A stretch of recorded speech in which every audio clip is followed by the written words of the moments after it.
Hey everybody, welcome to God Elect. It's Courtney Jones, and today we're talking about, I'm starting a new series today, and I know you already know I have the Jesus Chronicles series. We're going to go through this again, but I already had a Jesus Chronicles series, the Kingdom Values series.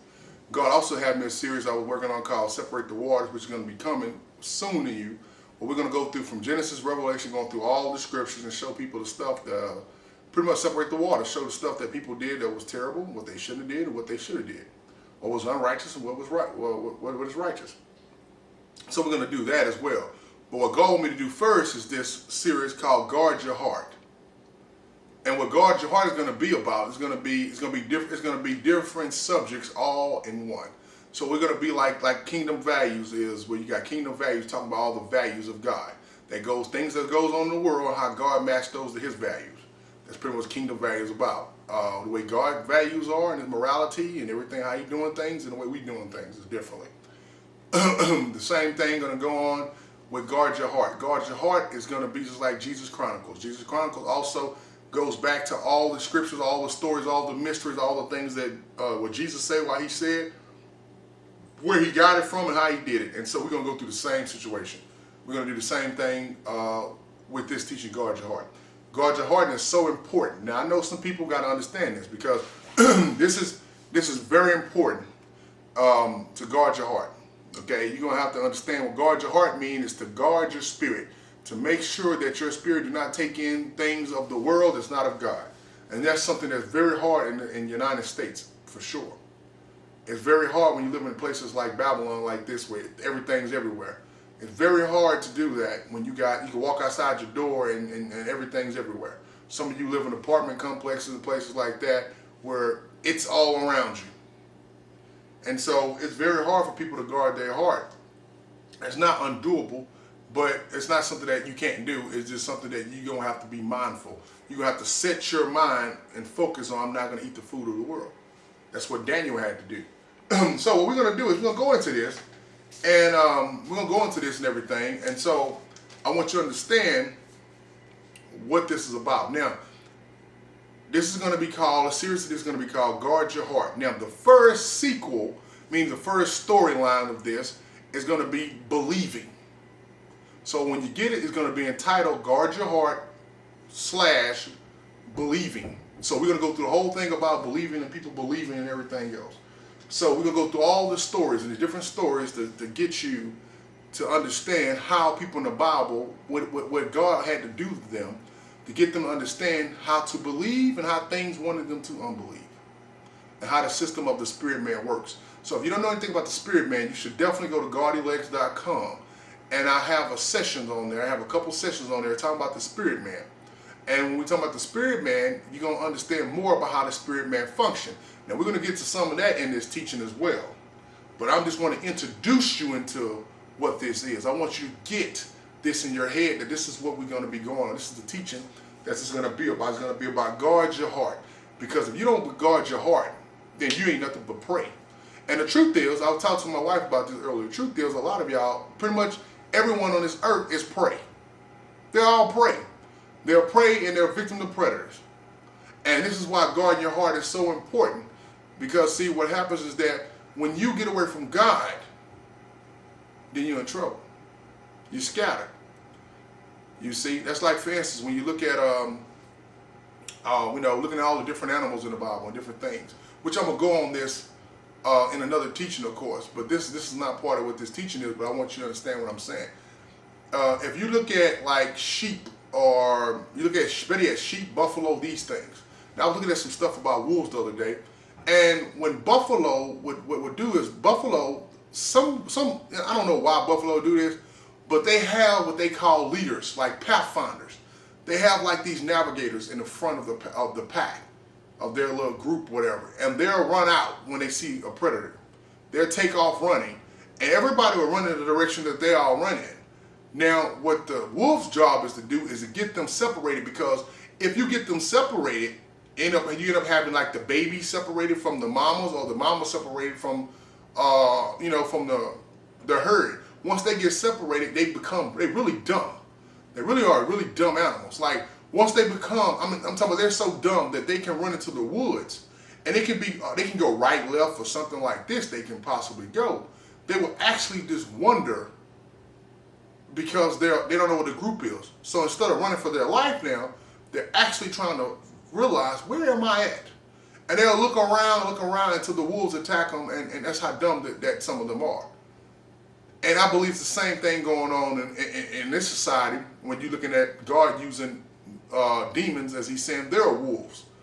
And it's the same thing that's going on here, where it's people that you know what, they need a pack leader. They need a leader. And so God is that leader for us. He's to keep us out of this. And what happened when people get out the presence of God, I don't care if it's Moses, Jonah, whoever it was, when they get out the presence of God, every time they got attacked by that wolf or that lion.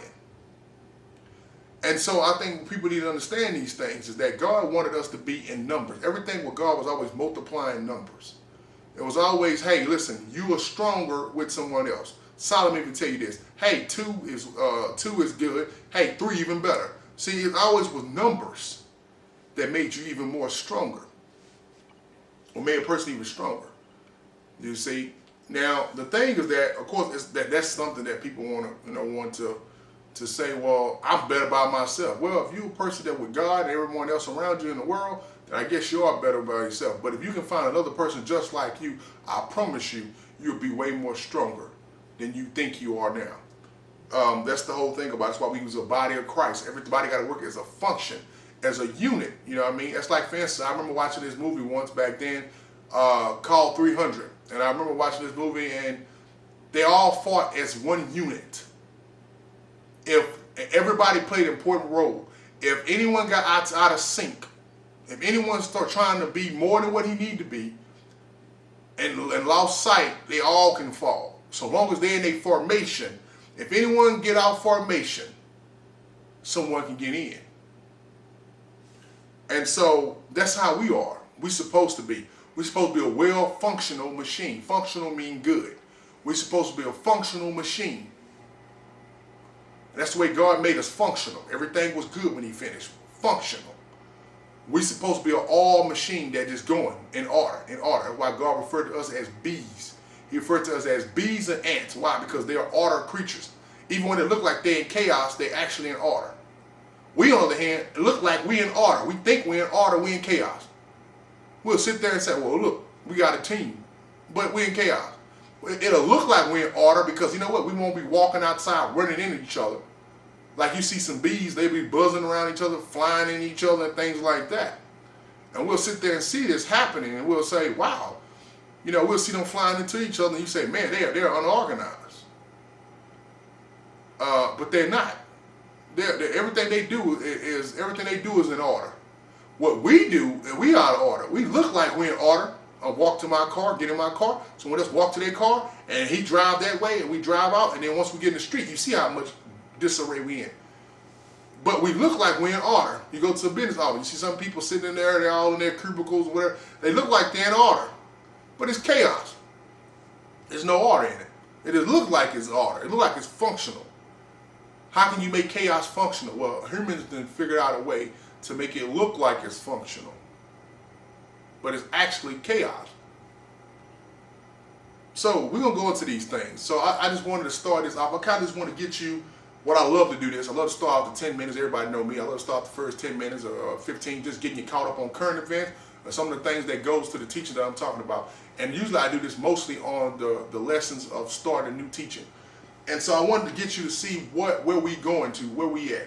And it's all about guarding your heart, because see, if you don't guard your heart, then people can change your beliefs, they can change your perception, they can change what you eat, they can change what you speak, and they can change if you walk or not. See, see, a child of God gotta walk, and he walked by faith. So therefore, if you can't walk because they can change your beliefs. Then you don't believe in God, you don't believe in certain things. So when you don't believe in these things, you can't walk. And how do faith come? Faith come by hearing. So if they cut off your hearing, meaning you're eating, because you hear what you hear, you eat. So they cut off your eating, you can't hear. If you can't hear, you can't walk. This is why guarding your heart is so important. Because why? It controls everything you do. Proverbs chapter 4, Proverbs 4, verse 23. It say above all else, protect your heart. Or it say diligently protect your heart. Protect your heart. Because why? It controls everything you do. Some people, Bible may even say it controls the spring of water, which is the same thing, control life. It controls everything you do. It controls everything you do. All else, listen, no matter what you do, all else, control. No matter what's happening, I don't care if bombs are dropping, I don't care if problems are falling, I don't care what. Guard your heart, no matter what happens. And this is one of the things that Solomon wanted you to see, is that no matter what you do, guard your heart. And we all know the story of Solomon, that what happened, he went wrong when he stopped guarding his heart. And he started falling into his lustful deeds. And so we understand how important, not just a man that was with the Holy Spirit saying this at this time, a man that, you know what, you can, even though you can know the truth, don't mean you can't fall victim, you know. So that's the whole thing about the Bible. You can know the truth, you can live it, and you can mess up and you can fall just as anyone else. There's no one, God is no respecter person. There's no one, is just everything set up for them just to be patty cake. Everything's to be patty cake, you know, from start line to finish. See, Jesus, on the other hand, everything was set that way from start line to finish. You see, so we look and say, man, everything was just set up. We don't know, but see, we don't have no idea what Jesus was doing. We have no idea what Jesus was doing all his life. All we know is what Jesus was doing when he was 12, and all we know what he was doing when he was in his 30s, and then when he died and came back. We don't know what he was doing in all those years. When he was 5, did he like jawbreakers? If they had jawbreakers, did he play with kids? We don't know what he did. And so that's the whole thing. We don't really know what he did. Was he 12 years old? Did he like a little girl down the road? Like we like little girls down the road that we was that age? We don't have no idea exactly what he did, because the Bible don't really talk about that, because to the Bible it didn't matter. So because to like somebody or to be in love with somebody is not a sin. So the point of saying that he could have had a crush on a girl that was 6 years old, say when he was 5 and 6, that happens to everyone. So he was just like us. He had to experience things just like us. Now, but we don't know that. So see, that's stuff that everybody have to just think, you know. And so we think that Paul and them try to put in your perspective to show you that no, Jesus, he thought the way we thought. He was tempted the way we was tempted with a lot of things. Like for us, he was tempted the way we was tempted. That's what I mean, thought what we thought. He had thoughts coming at him. He was tempted. It was stuff that he could have got into. It was things like that. It was no sin in him. I mean, it was nothing in him to just make him feel like his flesh have to do it, but it was temptations in front of his eyes. I mean, his flesh seen some things that was like, oh, okay, yeah, I'm not going to do it. Other than that, in the Bible be lying, he was not tempted. But Jesus had to guard his heart just like anyone else. He had to guard his heart. He even showed you he had to guard his heart with Peter. When Jesus told Peter that, hey, listen, when Jesus told Peter, you know, he's going to die, he's going to rose, and Peter said, it's not going to happen to you. Now, right there, Peter's trying to change Jesus' perception by feeding him unbelief. And he tried to feed Jesus this, and Jesus said, get behind me, Satan. You know none of the things of God, just the things of man. Now, Jesus went off and he told Peter off. Now, Peter in his mind, see, the devil made Peter think. See, Peter thinking that I said the thing what natural people would say. If somebody say, man, my wife's going to die, my kid's going to die, and all is going to happen, I'm going to say, don't say such a thing. Because we were taught not to say such things.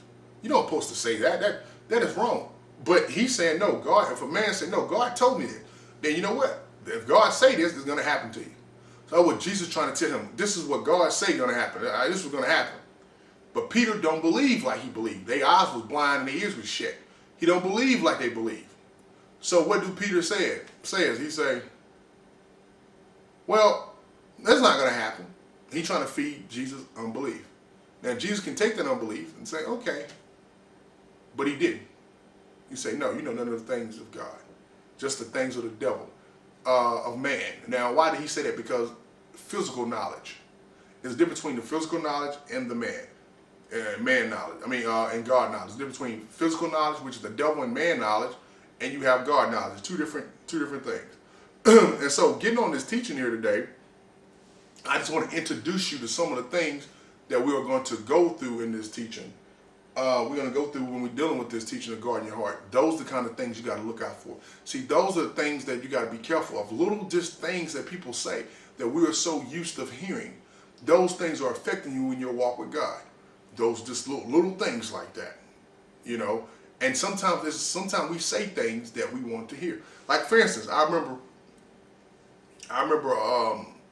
God telling me this, and I remember this. I'm just using this example. I remember God told me this. He said, "Listen, I want you to get a 2-bedroom apartment."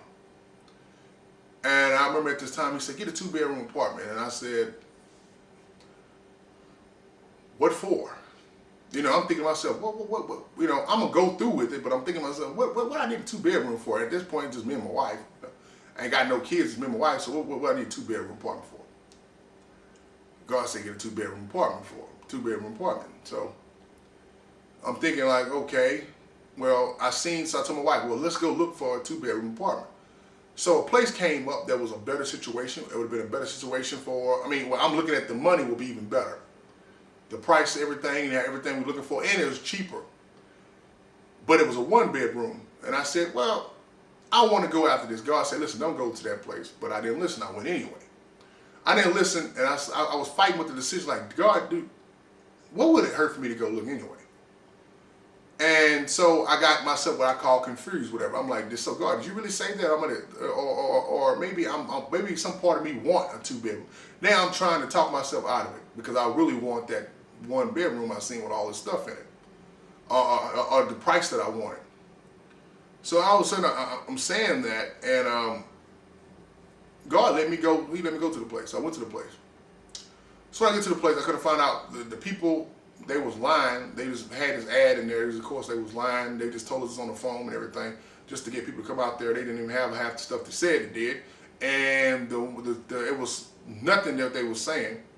And God was like, "I told you don't go to that place. Now you see why I told you not to go." Now I could have been mad. You know, my flesh wanted to go off on the people because y'all sit up here. I called to make sure you still alive. And I get here, yeah, your flesh want to go off on the people. What kind of business is this and that? But I did not.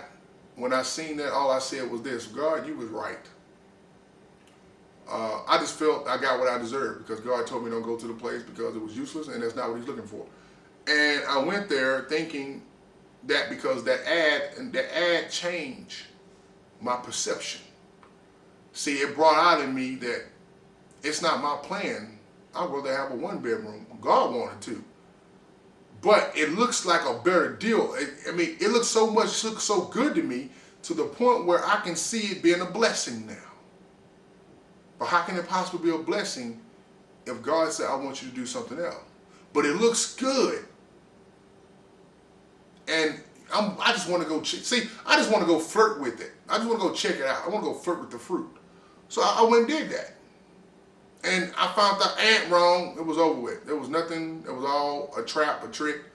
And now you got to go back, eat crow, and go back to God, and then you got to go repent it out because you shouldn't have listened in the first place. And then you got to go see why God say don't go.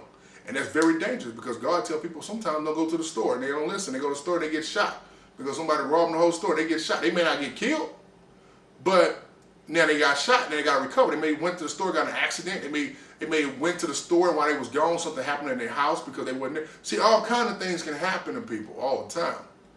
And sometimes when you have God's voice telling you something, you just, no, I need to go to work. I know God said it'd be all right, but if I don't go to work, I'm on paycheck to paycheck. I can't afford. If I'm on paycheck to paycheck, I can't afford to miss a day or miss some hours. And these kind of things happen to people all the time. You see? And see, I done seen people like that happen. I've seen people go out like that and they never come back home. And you hear the stories and you're like, oh my God, they should have stayed home. They knew God told them not to. Why would they do it? Well, I did the same. And so something happened that it changed our perception. We looking at, I know God said He'll take care of it, but now it's time to have some faith. Now it's time to have faith here. Now it's time to have some faith here. And now it's time to guard my heart, to take in what God said. Have faith here now. God gave me the word. Now it's time for me to take that word and keep it and protect it, to guard it, to watch over it, and to hold on to it no matter what. Well, usually when that happens to people, they'll take that word, but then they're not taking it because they're looking at what's going to happen now. I mean, I missed that day. I got bills coming up. And see, they'll walk into something. All because they didn't guard the word of God. They didn't trust God, the unbelief. The problem of what's going to happen frightened them so much to the point where they did not listen to what God said. Or it enticed them, it tricked them into things. And so that's what happened to me. That happens to me as well. I'm no different. I was no different. See, that whole thing of, man, me being a person that I'm a conservative person. So I've always been a conservative person. You know, cheap people will say to a certain degree, they say cheap, but I was a conservative person. So sometimes I can be too conservative, and which people will say cheap. And so God was showing me that, listen, God told me, he said, listen, I'm not cheap like you are. That's exactly what he told me. He said, listen, I'm not cheap like you are. See, if you wasn't cheap, you'd listen to what I said and you'd have took on what I say take on. Because whatever you need the difference or whatever it may be or whatever you think that may inconvenience you or much money may be or whatever, I'm going to take care of that situation for you. So now he gave me the word. All I got to do now is take it and trust it and keep it. But what I did was I said, okay, I hear what you're saying, God, and I'm going to do what you want me to do. But here's a better deal here that will be even better than what I'm doing now. And that's not what God wants. But even though I knew in my heart that I was not going to go through with that anyway, but yet I flirted with it. And see, by flirting with that idea, if it was all the things they said, then I'm putting myself in a bad situation where I'm flirting now. So much to now, here I am flirting around with this person or this situation, and then they say, you gonna sign on a dollar line? And I'm thinking, man, it sounds really good. It look like a blessing to me. And sometimes they look good, but if I would have signed on that thing, if it would have looked the way it posted and I signed on that thing, you know what would have happened? Then you know what? It wouldn't have been the right thing to do, and it wouldn't have been what God wants you to do. Now you're stuck another 12 months or whatever you signed. Now you stuck with it because you gave your word now, and God is going to want you to keep your word. You're going to have to pay it off. And so now you're stuck now, and now God's not going to want to be, now God can't be with you the way he wanted to be with. Now you ain't found the path that he chosen. So therefore, you have to step up in faith. And so see, that's what things do. See, it's things that emerge that seems good to you. They seem terrific. I see people all the time say, man, I got a good promotion. They gave me $30,000 more. I got more money. I got this. And I said, okay, so what you got to do for it? Well, you know how it is with more given, more required. I don't want to hear that. What do they ask you to do? Well, I got to work, before I was working like, 40-hour week, 40, maybe 45. Now I'm going to work like 80 hours and, 70, 80 hours a week and 7 days now. And I'm specifically have to work on Sunday, or specifically have to work on the day that's of God. I mean, not the day of God, but the day that man got picked out for God. Because I don't personally believe that Sunday is the Sabbath. We all know for sure. Even the Jew calendar, they don't look at it's Friday evening and Friday night. And for what I was told by Jesus personally, that it wasn't even Friday, it was Thursday. So me personally, I use Thursday. And but people on the other hand, they use Sunday. So in America, it's Sunday. Sunday's the day. And I'm sure it's in other countries maybe it's the same. To certain countries it may be. So therefore they're using Sunday. So therefore on Sundays everybody got people picked out to go to church. You say, well, I can't do it on Sunday because now I got to work. Now, so even that day now, it could have been Sunday for you. You can't even celebrate it or go and do anything of God because now you're working, but you got 30 more thousand, and you keep saying that I got a blessing. Ain't this a blessing?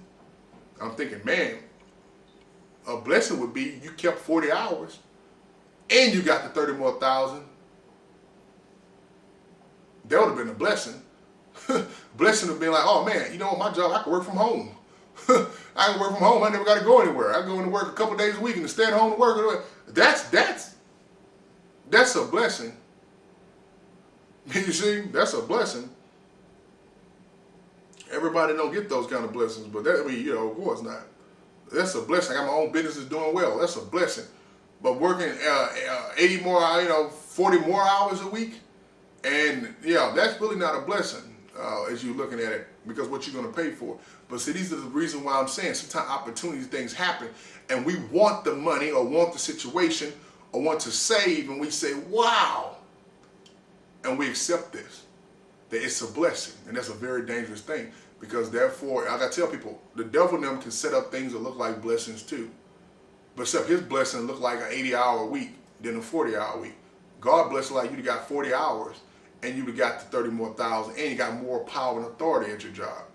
The devil is, if you're going to get more authority and more power, he's going to make you work and earn and fight for every penny, every dime. That's what he's going to do. He's going to make you fight for it. He's going to make that money. The devil's going to make you hate that money. You're going to get that money and say, ooh, that money look good. I'm working 80 hours looking good. But then meanwhile, your social life is destroyed. Your wife don't want you. After a while, you're causing problems. Your husband don't want you. They doing something they shouldn't do. Your kids are out of whack because no one never there completely. I mean, it's going to cause so much problems in your life.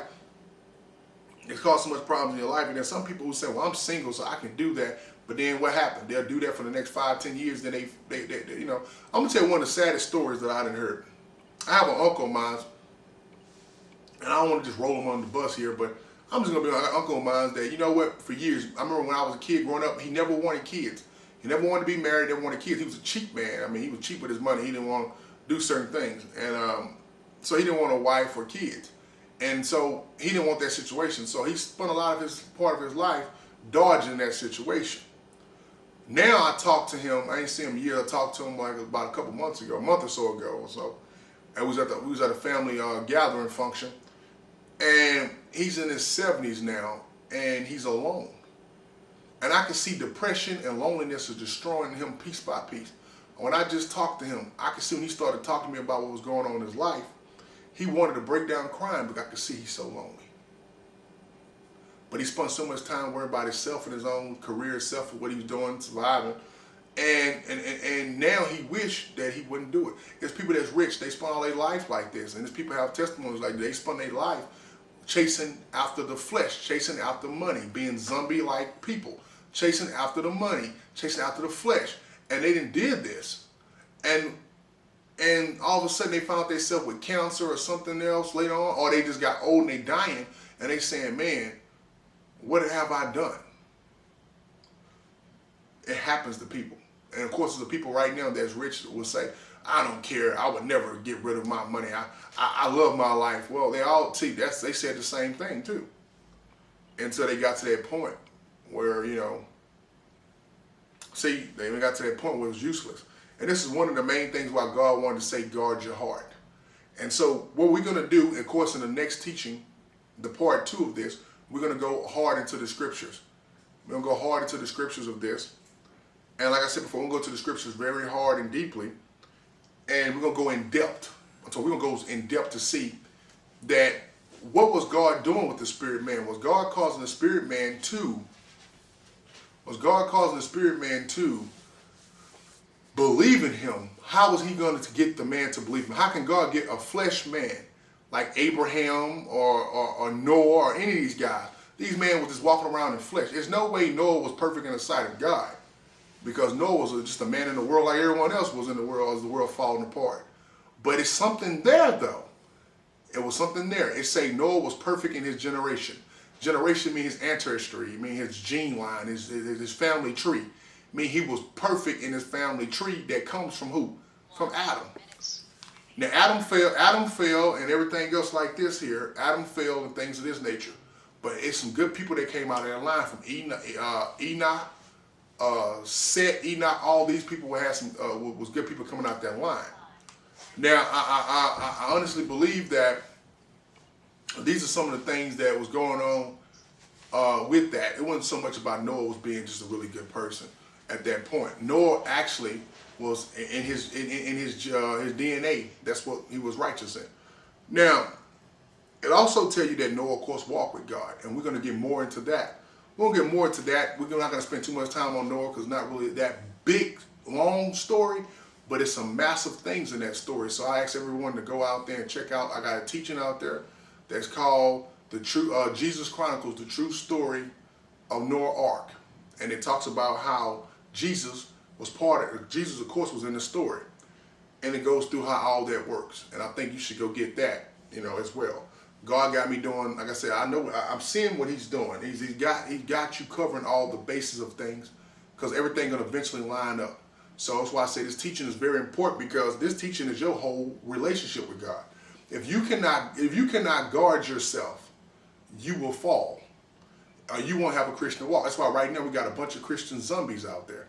They born again, but they're zombies. They chasing the flesh. Flesh, eat. They just chasing the flesh. They ain't chasing the things of God. They just go to God and they just go to do traditional things, and they're gonna go straight to hell. There's no doubt about it. They're going to hell. No doubt about that. The scary thing about it is that they think that they are fine, but they're not serving God the right way, because they are not guarding their hearts. And that's what defeating their walk with God. Well, this is Courtney Jones, and we're going to come over part 2, and I'm out.